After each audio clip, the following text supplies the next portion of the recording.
Hi everyone, happy weekend. Thank you for being here. I know you probably have a million things to do. It's summer, the kids are out, and you're hopefully, going somewhere on vacation. I get it, we are busy. So I appreciate that you are here with me today to spend however long this video is going to take. So I have ordered another Hahnemuhle watercolor paper, but this time it's the cold pressed. So I am curious to see what kind of texture it has. I have worked with the hot pressed. I love it, but it doesn't have a lot of texture on it, which I know I keep contradicting myself when I say these things, but there's a time for texture and then there's a time where you don't need texture. So I was running low on the Bauhong watercolor paper, and I'm also out of the B paper that I have. So I figured I would try this brand because I liked the hot pressed. It is on a block, so we are going to take it off the block and inspect it. There you go. I'm gonna take this guy. First off, what I don't like is that the edges are black, because with the Arches watercolor paper, it also comes on a block with black around the edges. So I'm not sure why they do that. Is this one? Looks like this is just, wow, those are thick.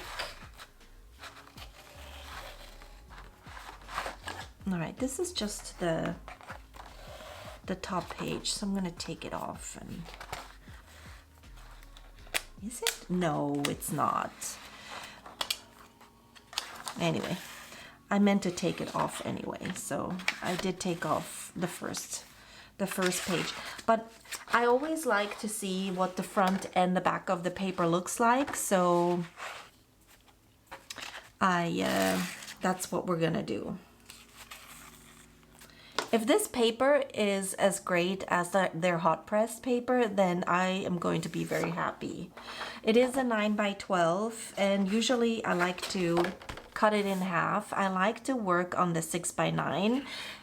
For video purposes, it just helps me stay within the range of time limit, because the bigger the artwork is, the longer it's gonna take me to finish and to edit. So this is the top. Ooh, it feels good.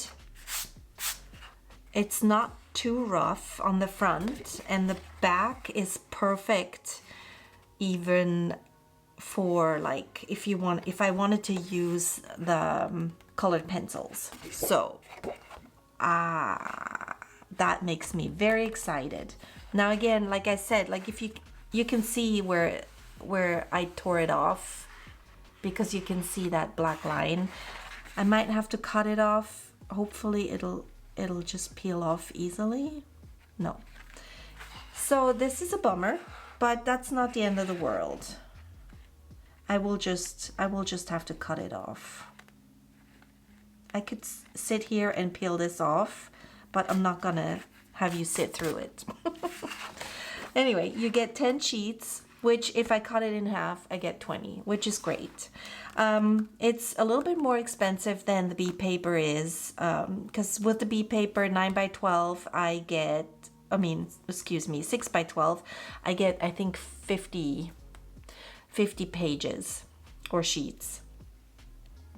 But hey, if this is great quality, then this might be my new favorite. Now, the Bauhong, when we compare it The front is a little bit more textured. Let's see if I bring it closer. Maybe you can see it. Also, I can tell that the Hahnemuhle is slightly more white. It still has a yellow tint to it, but that's not too bad. So it is smoother than the Bao Hong. The backside is almost the same. I almost feel like the backside of the Bao Hong is the front of the Hahnemuhle.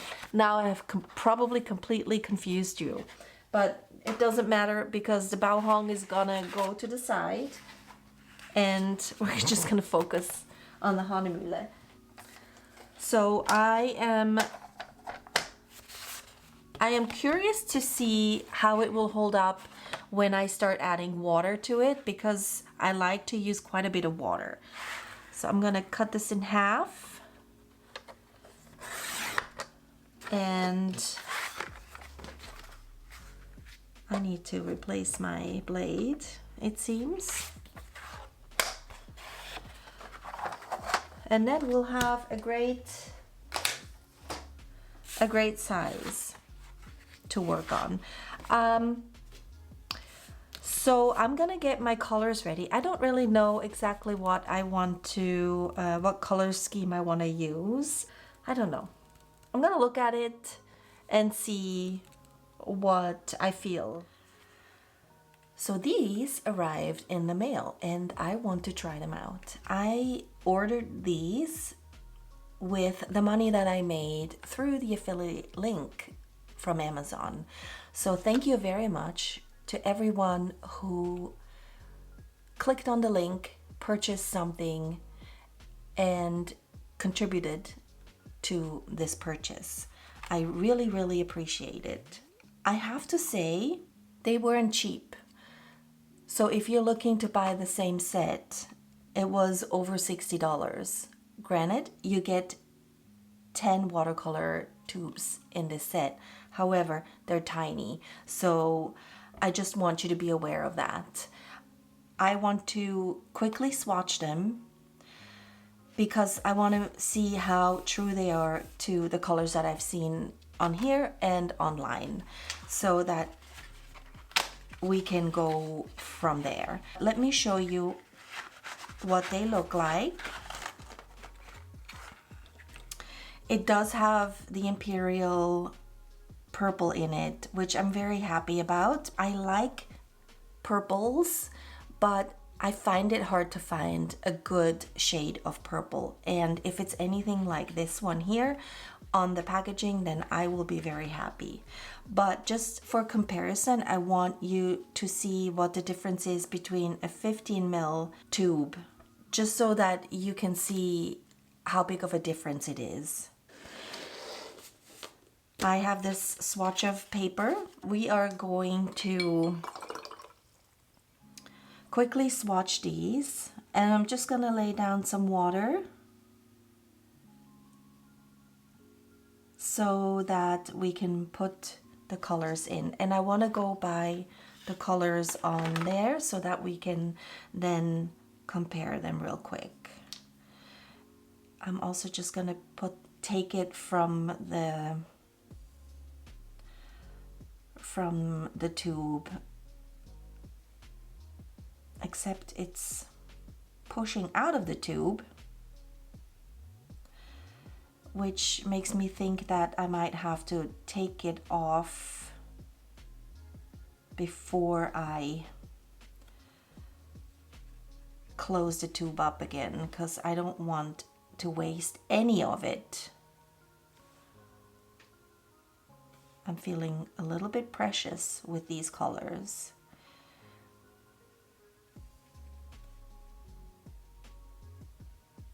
All right. And I'm just gonna naturally let that travel. Okay, so I should probably tell you what this one was, huh? This was the Cascade Green. And if I played smart, I will have room for all of these colors.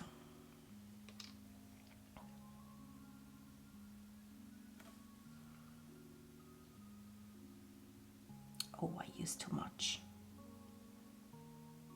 That's okay. Wow, that is beautiful. I love that green. And if you were to add a little bit of the yellow, you could probably make this a beautiful, another beautiful shade of green. All right. Close it up. So this is undersea green. Next up is opera pink. Oh, let me put some water on it first.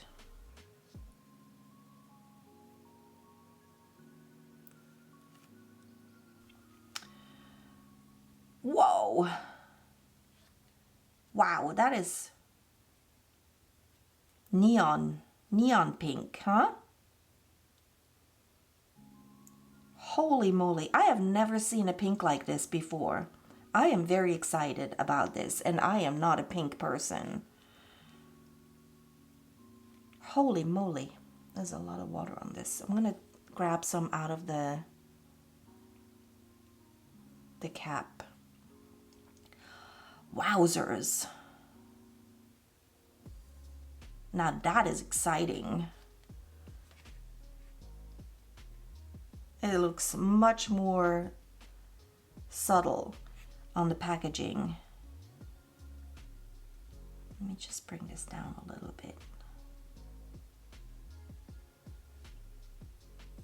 Opera pink, huh? That's crazy. I love when I can swatch new colors for the first time, because I just never know what it's gonna look like. Next up we have quinacridone magenta. Now I love magenta. I don't love pink, but I do love magenta. So I am very hopeful that this is a nice magenta.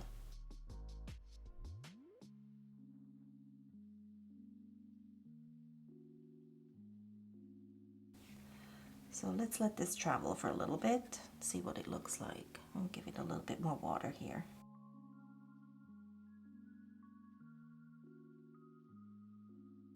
Very pretty. I mean, this pink is something. Whoa. Let's keep going. Oh, there's some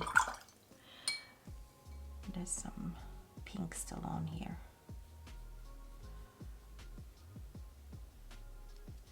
Doesn't matter, because next up is Imperial Purple. Now that is the purple I was most excited about, because if you remember, I purchased the Quin Purple, I have the Lunar Violet, and I have the Carbazole Violet, and none of them really excited me. Yep. Oh yeah, baby.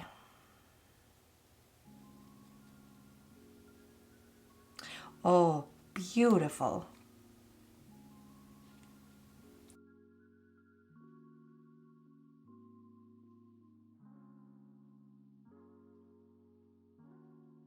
That is a beautiful purple. All right. Moving on swiftly.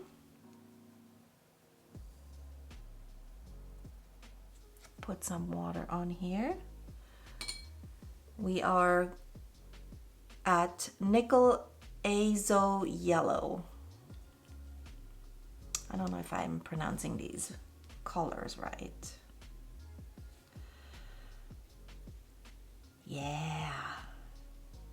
You know, for as much as I dislike warm colors, this is beautiful. Remember, I love the Quin Deep Gold by Daniel Smith.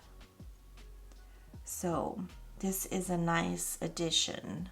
Look how beautiful. So pretty. Nickel Azo Yellow. We have Aussie Red Gold.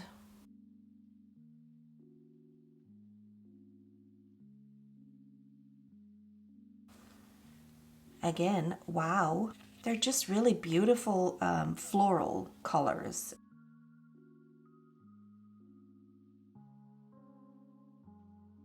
So now we have Moon Glow. And that also looks like a purple on the package. It's almost like a gray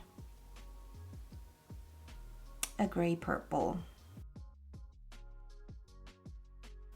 It almost looks like a Payne's gray, or, you know, that's what I would compare it to, with undertones of purple. Or a, yeah, Payne's gray, I think, is the closest.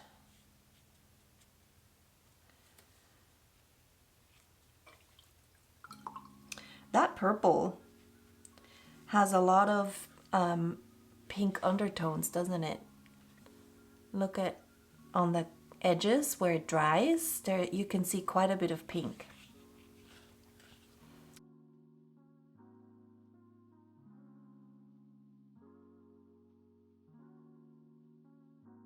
Oh, I love that green. Do I have it? Is that, no, that's the Green Appetite, what is it called? Green Appetite Genuine. That looks very similar to the Undersea green, doesn't it? But it's a little bit more yellow. And look at that. I have just enough space. Lastly, the Lunar Blue.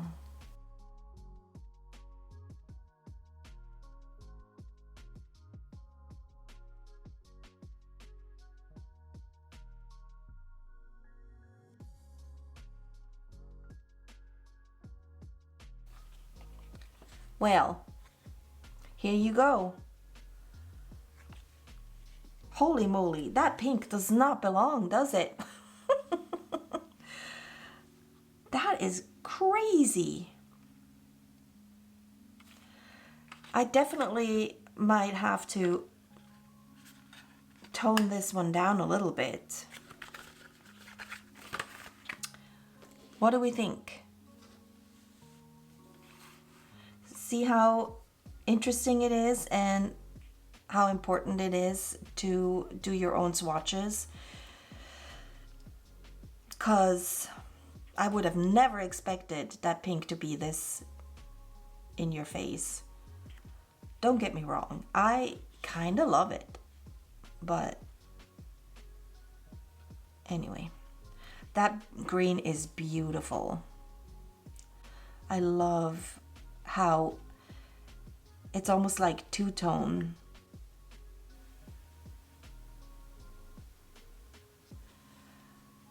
But yeah, so there you have it.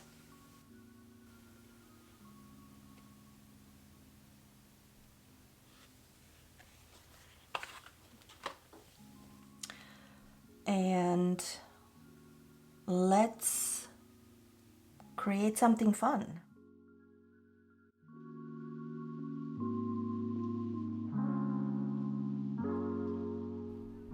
I tried a couple different things before deciding on this floral background, and I'm glad I decided on the flowers, because not only do these colors lend themselves really well for that, but it also gave me a good opportunity to really see how those colors mix and interact with each other. I kind of wanted to use up all the colors, but I'm glad I didn't. And I know there's going to be plenty of opportunity to incorporate all of the colors in one of my future paintings.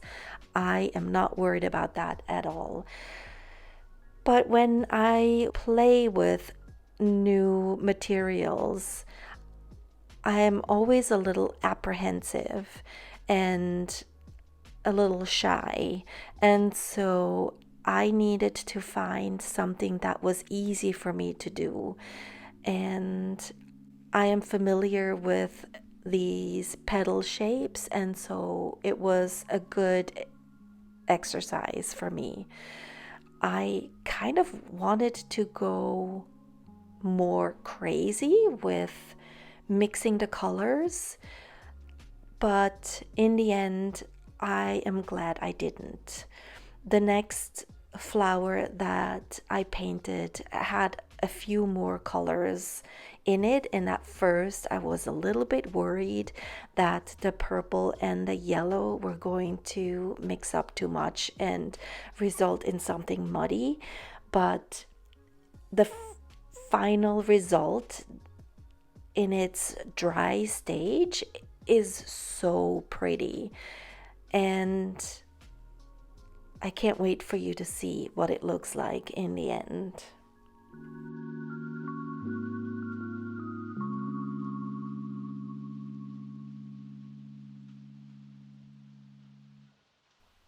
I'm so excited to see that these pinks dried just as vibrant as they look in its wet stage. I don't know, you guys, but I did not like my first set of Daniel Smith watercolors. And now I know that I did not pick the right colors. I know that they're not lost, and there's plenty of opportunity for me to use my older colors. I have no doubt about that. But I am really happy with this set, and I want to know from you if you purchased this set, if you had a chance to play with it, how did you like them, and how did you feel like they turned out? Because I am just a little gaga over them at the moment, and I can't wait to try out different things. So rest assured, there will be plenty more videos of me using them. And now that I know that I love them so much, I might have to splurge a little bit more and buy more of it. I know they also come in stick form, and I would like to try that as well, because I feel like working with tubes, I'm a little worried that I'm being too wasteful, but maybe that's just me.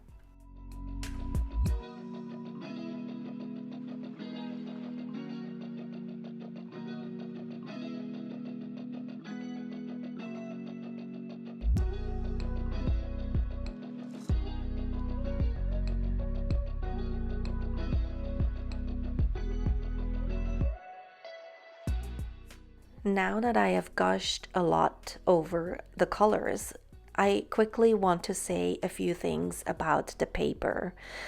This was the first time me working with the cold pressed Hahnemuhle paper, and I love this paper.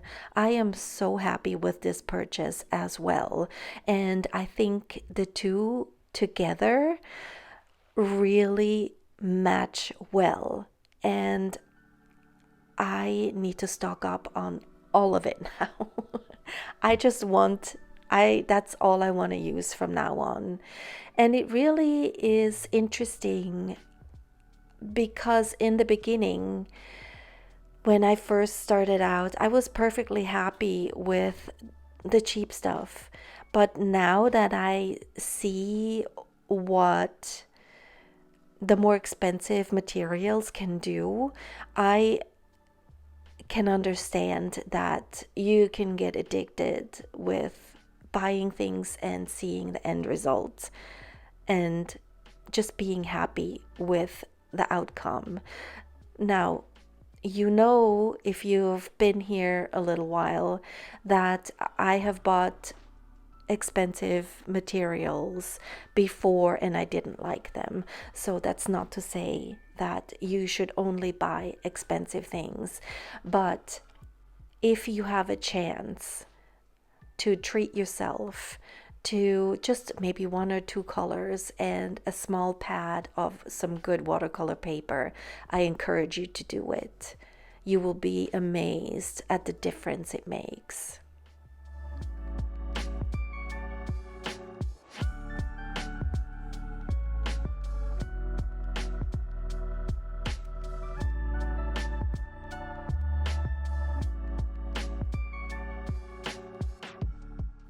As you can see, I have incorporated some teensy little doodles and my dots, and of course them being flowers, they kind of worked really well, but that's all I wanted to incorporate.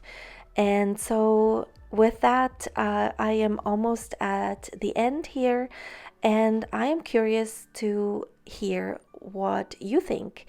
And so if you would like, please leave me a comment.